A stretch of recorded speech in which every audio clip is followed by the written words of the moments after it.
International Raceway at the IMR 500 with no beads on our fucking charge piping. So this is like an every lap thing.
You gotta talk too, just so it's like kind of like a comment section. Yeah, this is like the dumbest like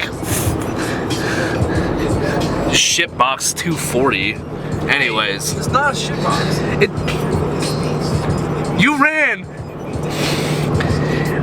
1 lap, pull in. 1 lap, pull in. 35 minutes later, 1 lap, pull in. That's the point of a shakedown.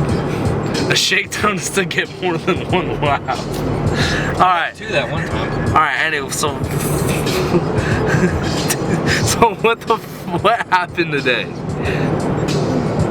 We took my 240 up to IMI for a little drift event. Are you recording? Yeah. And tried to see what it could do.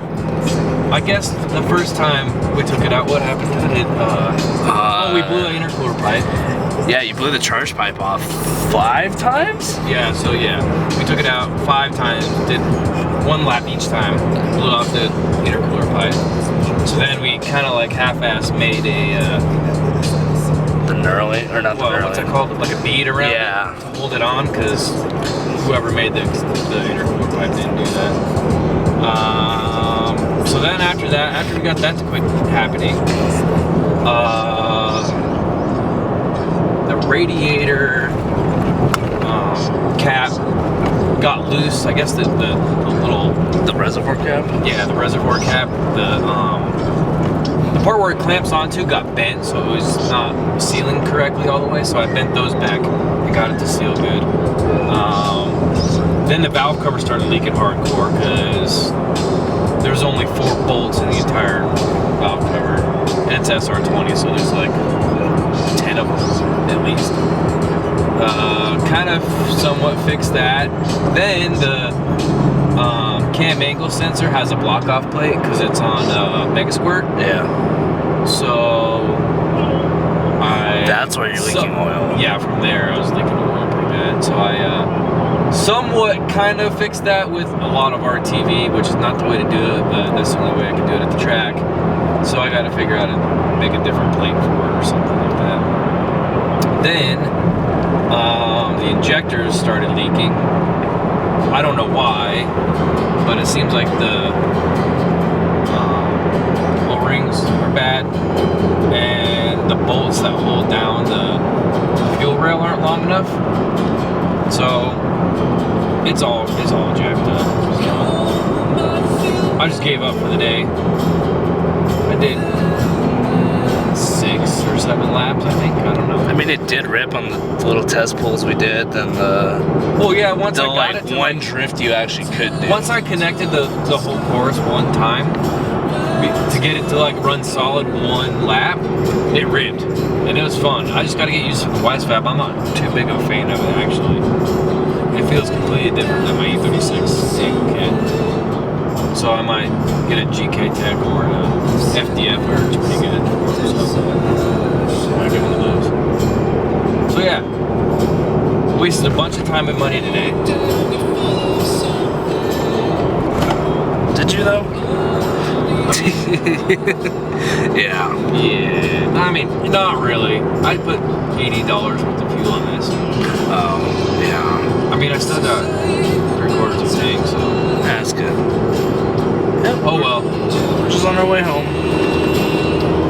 It's a good, I don't know. See what it's gonna need some fixing. I knew that, so now I kind of have a list of things I need to do. So Yeah. yeah, that's the turd back there.